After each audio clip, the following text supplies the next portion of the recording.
Canto 3, Satyavan and Savitri. Out of the voiceless mystery of the past, in a present ignorant of forgotten bonds, these spirits met upon the roads of time. Yet in the heart their secret conscious selves, at once aware, grew of each other, warned by the first call of a delightful voice and a first vision of the destined face.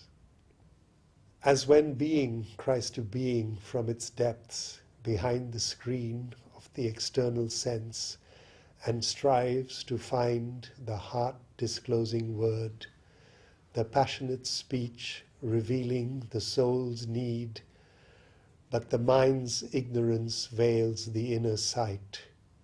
Only a little breaks through our earth-made bounds. So now they met in that momentous hour, so utter the recognition in the deeps, the remembrance lost, the oneness felt and missed. Thus Satyavan spoke first to Savitri. O thou who comest to me out of time's silences, yet thy voice has wakened my heart to an unknown bliss. Immortal or mortal only in thy frame, for more than earth speaks to me from thy soul, and more than earth surrounds me in thy gaze. How art thou named among the sons of men? Whence hast thou dawned, filling my spirit's days brighter than summer, brighter than my flowers, into the lonely borders of my life, O sunlight molded like a golden maid? I know that mighty gods are friends of earth. Amid the pageantries of day and dusk, long have I travelled with my pilgrim soul, moved by the marvel of familiar things. Earth could not hide from me the powers she veils, even though, moving mid an earthly scene and the common surfaces of terrestrial things, my vision saw, unblinded by her forms, the Godhead looked at me from familiar scenes. I witnessed the virgin bridals of the dawn behind the glowing curtains of the sky, or vying in joy with the bright morning's steps. I paced along the slumberous coasts of noon, or the gold desert of the sunlight crossed, traversing great wastes of splendor and of fire, or met the moon gliding amazed through heaven in the uncertain wideness of the night, or the stars marched on their long sentinel routes, pointing their spears through the infinitudes. The day and dusk revealed to me hidden shapes. Figures have come to me from secret shores, and happy faces looked from ray and flame. I have heard strange voices cross the ether's waves. The centaur's wizard song has thrilled my ear. I have glimpsed the apsaras bathing in the pools. I have seen the wood nymphs peering through the leaves. The winds have shown to me their trampling lords. I have beheld the princes of the sun burning in thousand-pillared homes of light. So now my mind could dream and my heart fear that from some wonder couch beyond our air, risen in a wide morning of the gods, thou drovest thy horses from the thunderer's worlds. Although to heaven thy beauty seems allied, much rather would my thoughts rejoice to know that mortal sweetness smiles between thy lids, and thy heart can beat beneath the human gaze, and thy aureate bosom quiver with a look, and its tumult answer to an earth-born voice. If our time-vexed affections thou canst feel, earth's ease of simple things can satisfy. If thy glance can dwell content on earthly soil, and this celestial summary of delight, thy golden body, dally with fatigue oppressing with its grace our terrain, while the frail, sweet passing taste of earthly food delays thee, and the torrent's leaping wine descend, let thy journey cease. Come down to us. Close is my father's creepered hermitage, screened by the tall ranks of these silent kings, sung to by voices of the hue-robed choirs, whose chants repeat, transcribed in music's notes, the passionate coloured lettering of the boughs, and fill the hours with their melodious cry. Amid the welcome hum of many bees invade our honeyed kingdom of the woods, there let me lead thee into an opulent life. Bare, simple is the sylvan hermit life, yet is it clad with the jewelry of earth. Wild winds run, visitors midst the swaying tops, through the calm days heaven's sentinels of peace, couched on a purple robe of sky above, look down on a rich secrecy and hush, and the chambered nuptial waters chant within. Enormous whispering, many-formed, around high forest gods have taken in their arms the human hour, a guest of their centuried pomps. Apparelled are the morns in gold and green, sunlight and shadow tapestry the walls to make a resting chamber fit for thee. A while she paused, as if hearing still his voice, unwilling to break the charm, then slowly spoke. Musing, she answered, I am Savitri, Princess of Madra. Who art thou? What name musical on earth expresses thee to men? What trunk of kings, watered by fortunate streams, has flowered at last upon one happy branch?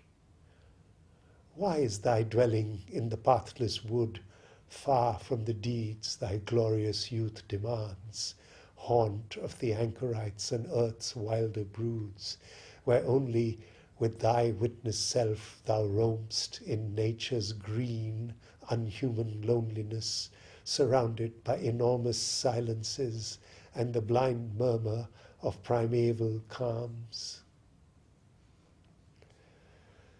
And Satyavan replied to Savitri, in days when yet his sight looked clear on life, King Dyumatsena once, the Shalva, reigned through all the tract which from behind these tops, passing its days of emerald delight in trusting converse with the traveller winds, turns, looking back towards the southern heavens, and leans its flank upon the musing hills. But equal, fate removed her covering hand. A living night enclosed the strong man's paths. Heaven's brilliant gods recalled their careless gifts, took from blank eyes their glad and helping ray, and led the uncertain goddess from his side.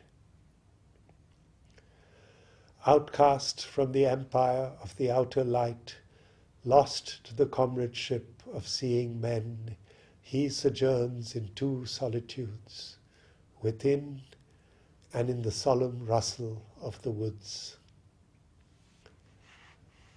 Son of that king, I, Satyavan, have lived contented.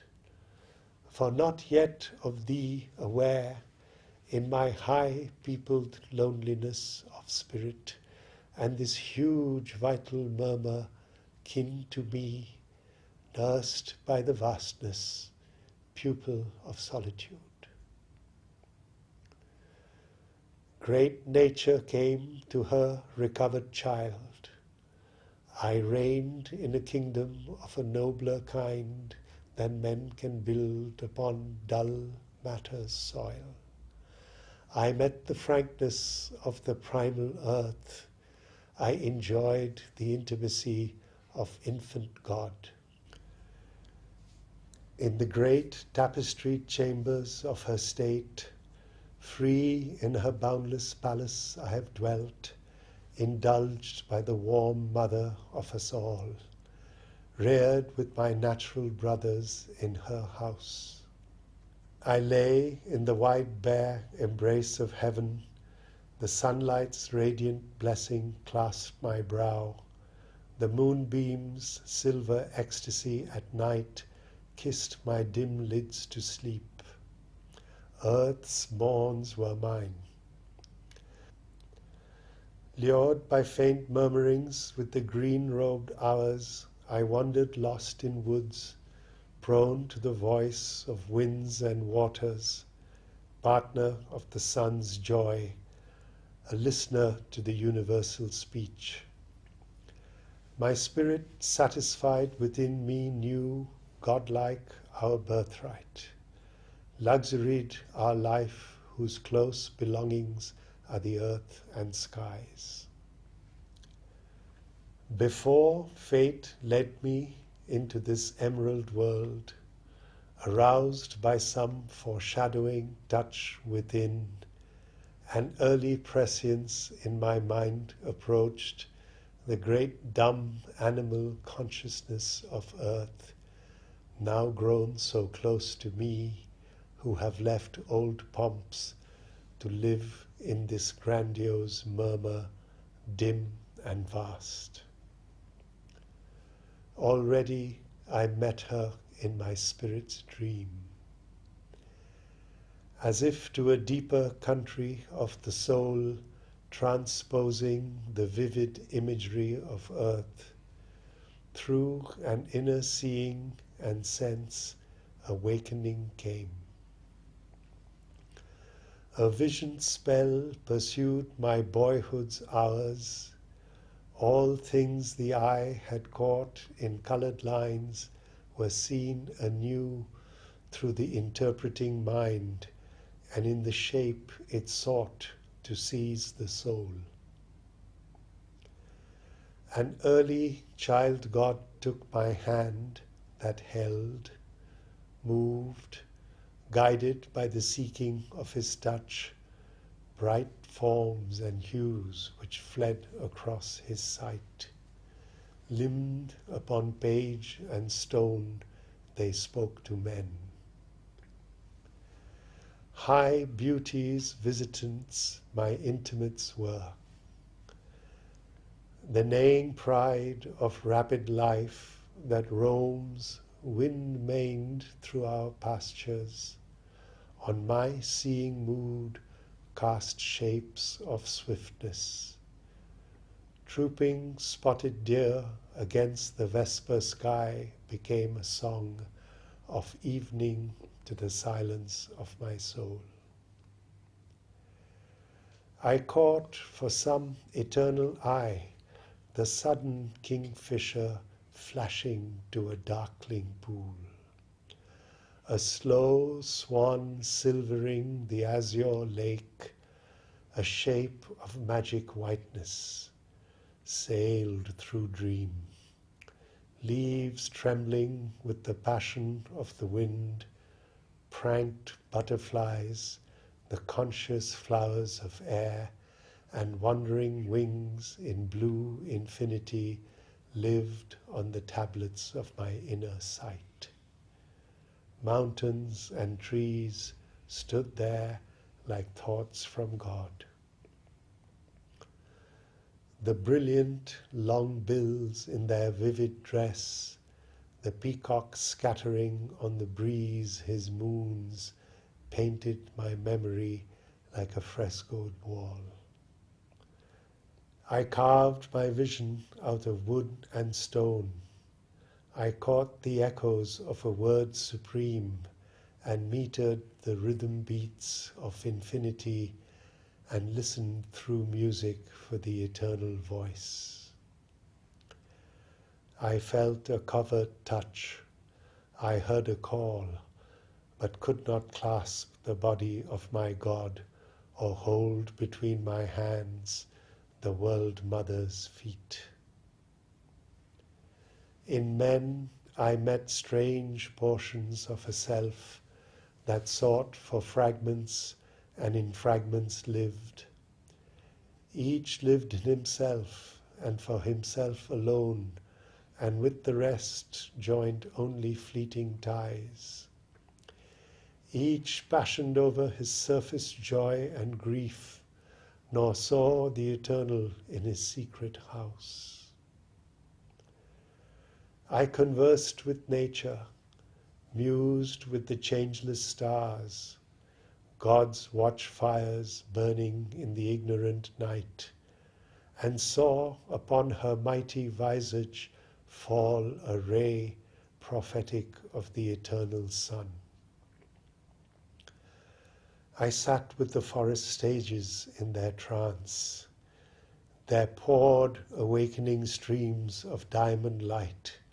I glimpsed the presence of the One in all. But still there lacked the last transcendent power, and matter still slept empty of its Lord. The spirit was saved, the body lost and mute lived still with death and ancient ignorance. The inconscient was its base, the void its fate. But thou hast come, and all will surely change. I shall feel the world mother in thy golden limbs, and hear her wisdom in thy sacred voice. The child of the void shall be reborn in God. My matter shall evade the inconscient's trance. My body, like my spirit, shall be free. It shall escape from death and ignorance. And Savitri, musing still, replied to him, Speak more to me, speak more, O Satyavan. Speak of thyself and all thou art within. I would know thee as if we had ever lived together in the chamber of our souls. Speak till a light shall come into my heart, and my moved mortal mind shall understand what all the deathless being in me feels. It knows that thou art he my spirit has sought, amidst earth's thronging visages and forms across the golden spaces of my life. And Satyavan, like a replying harp to the insistent calling of a flute, answered her questioning and let stream to her his heart in many-colored waves of speech. O golden princess, perfect Savitri, more I would tell than failing words can speak of all thou hast meant to me unknown, all that the lightning flash of love reveals in one great hour of the unveiling gods. Even a brief nearness has reshaped my life. For now I know that all I lived and was moved towards this moment of my heart's rebirth. I look back on the meaning of myself, a soul made ready on earth's soil for thee. Once were my days like days of other men. To think and act was all, to enjoy and breathe. This was the width and height of mortal hope. Yet there came glimpses of a deeper self that lives behind life and makes her act its scene. A truth was felt that screened its shape from mind, a greatness working towards a hidden end, and vaguely through the forms of earth there looked something that life is not and yet must be. I groped for the mystery with the lantern thought. Its glimmerings lighted with the abstract word a half-visible ground, and travelling yard by yard, it mapped a system of the self and God. It could not live the truth it spoke and taught. I turned to seize its form in visible things, hoping to fix its rule by mortal mind, imposed a narrow structure of world law upon the freedom of the infinite. A hard, firm skeleton of outward truth, a mental scheme of a mechanic power. This light showed more the darkness unsearched. It made the original secrecy more occult. It could not analyze its cosmic veil or glimpse the wonder worker's hidden hand or trace the pattern of his magic plans. I plunged into an inner seeking mind and knew the secret laws and sorceries that make of matter minds bewildered slave. The mystery was not solved, but deepened more.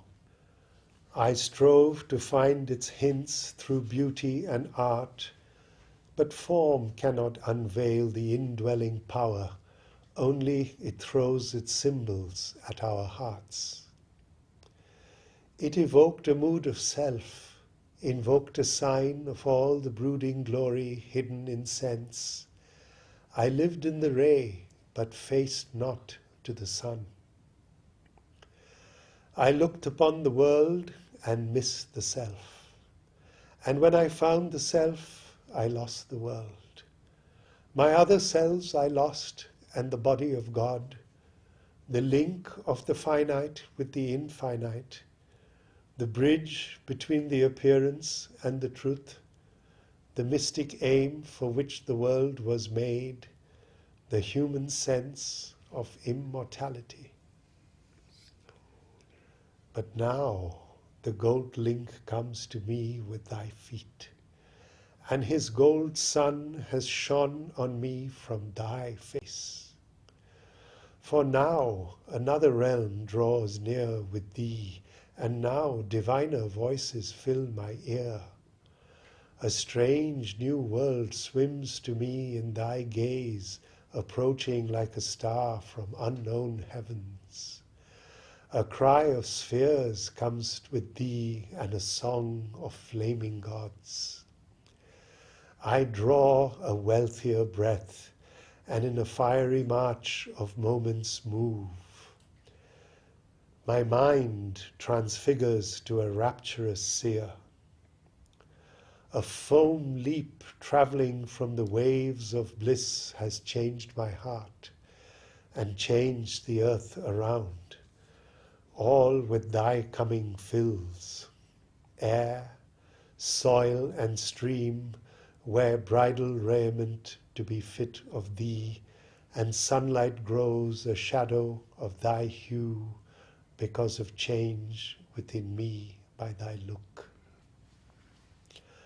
A foam leap travelling from the waves of bliss has changed my heart and changed the earth around. All with thy coming fills. Air, soil and stream wear bridal raiment to be fit for thee, and sunlight grows a shadow of thy hue because of change within me by thy look. Come nearer to me from thy car of light on this green sward, disdaining not our soil. For here are secret spaces made for thee, whose caves of emerald long to screen thy form. Wilt thou not make this mortal bliss thy sphere? Descend, O happiness, with thy moon gold feet, enrich earth's floors upon whose sleep we lie. O my bright beauty's princess Savitri, by my delight and thy own joy compelled, enter my life, thy chamber and thy shrine. In the great quietness where spirits meet, led by my hushed desire into my woods, let the dim rustling arches over thee lean.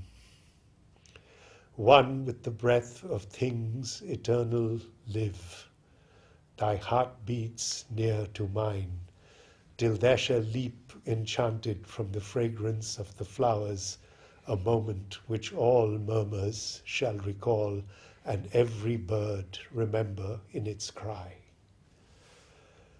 Allured to her lashes by his passionate words, her fathomless soul looked out at him from her eyes. Passing her lips in liquid sounds, it spoke. This word alone she uttered and said all. O Satyavan, I have heard thee and I know. I know that thou and only thou art he. Then down she came from her high carven car, descending with a soft and faltering haste. Her many-hued raiment glistening in the light hovered a moment over the wind-stirred grass, mixed with a glimmer of her body's ray like lovely plumage of a settling bird. Her gleaming feet upon the green gold sward scattered a memory of wandering beams, and lightly pressed the unspoken desire of earth, cherished in her too brief passing by the soil. Then, flitting like pale, brilliant moths, her hands took from the sylvan verge's sunlit arms a load of their jewel faces, clustering swarms, companions of the springtime and the breeze. A candid garland set with simple forms, her rapid fingers taught a flower song, the stanza'd movement of a marriage hymn. Profound in perfume and immersed in hue, they mixed their yearning's coloured signs and made the bloom of their purity and passion one. A sacrament of joy in treasuring palms she brought, flower symbol of her offered life, then with raised hands that trembled a little now at the very closeness that her soul desired, the bond of sweetness, their bright union's sign, she laid on the bosom coveted by her love. As if inclined before some gracious God, who has out of his mist of greatness shone, to fill with beauty his adorer's hours, she bowed and touched his feet with worshipping hands. She made her life his world for him to tread, and made her body the room of his delight, her beating heart a remembrancer of bliss. He bent to her and took into his own their married yearning joined like folded hopes, as if a whole rich world suddenly possessed, wedded to all he had been, became himself. An inexhaustible joy made his alone. He gathered all Savitri into his clasp. Around her his embrace became the sign of a locked closeness through slow, intimate years, a first sweet summary of delight to come, one brevity intense of all long life. In a wide moment of two souls that meet, she felt her being flow into him as in waves a river pours into a mighty sea. As when a soul is merging into God, to live in him forever and know his joy, her consciousness grew aware of him alone, and all her separate self was lost in his. As a starry heaven encircles happy earth, he shut her into himself in a circle of bliss, and shut the world into himself and her. A boundless isolation made them one. He was aware of her enveloping him, and let her penetrate his very soul, as if a world by the world's spirit filled, as the mortal wakes into eternity, as the finite opens to the infinite. Thus were they in each other lost a while. Then, drawing back from their long ecstasy's trance, came into a new self and a new world. Each now was a part of the other's unity. The world was but their twin self-finding scene, or their own wedded being's vaster frame. On the high, glowing cupola of the day, fate tied a knot with morning's halo threads, while by the ministry of an auspice hour, heart-bound before the sun, their marriage fire, the wedding of the eternal Lord and Spouse, took place again on earth in human forms.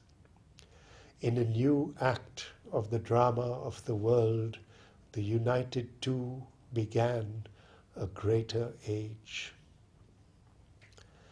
In the silence and murmur of that emerald world, and the mutter of the priest wind's sacred verse, amid the choral whispering of the leaves, love's twain had joined together and grew one. The natural miracle was wrought once more.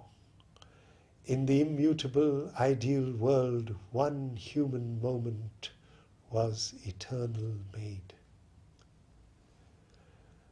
Then, down the narrow path where their lives had met, he led and showed to her her future world, love's refuge and corner of happy solitude. At the path's end, through a green cleft in the trees, she saw a clustering line of hermit roofs, and looked now first on her heart's future home, the thatch that covered the life of Satyavan. Adorned with creepers and red climbing flowers, it seemed a sylvan beauty in her dreams, slumbering with brown body and tumbled hair in her chamber inviolate of emerald peace. Around it stretched the forest's anchorite mood, lost in the depths of its own solitude. Then, moved by the deep joy she could not speak, a little depth of it quivering in her words, her happy voice cried out to Satyavan. My heart will stay here on this forest verge and close to this thatched roof while I am far. Now of more wandering it has no need. But I must haste back to my father's house, which soon will lose one loved, accustomed tread, and listen in vain for a once cherished voice. For soon I shall return, nor ever again one nest must sever its recovered bliss, or fate sunder our lives while life is ours. Once more she mounted on the carven car, and under the ardour of a fiery noon, less bright than the splendour of her thoughts and dreams, she sped, swift-reined, swift-hearted, but still saw in still lucidities of sight's inner world, through the cool-scented woods' luxurious gloom, on shadowy paths between great rugged trunks, pace towards a tranquil clearing, Satyavan. A nave of trees enshrined the hermit thatch, the new deep covert of her felicity, preferred to heaven, her soul's temple and home.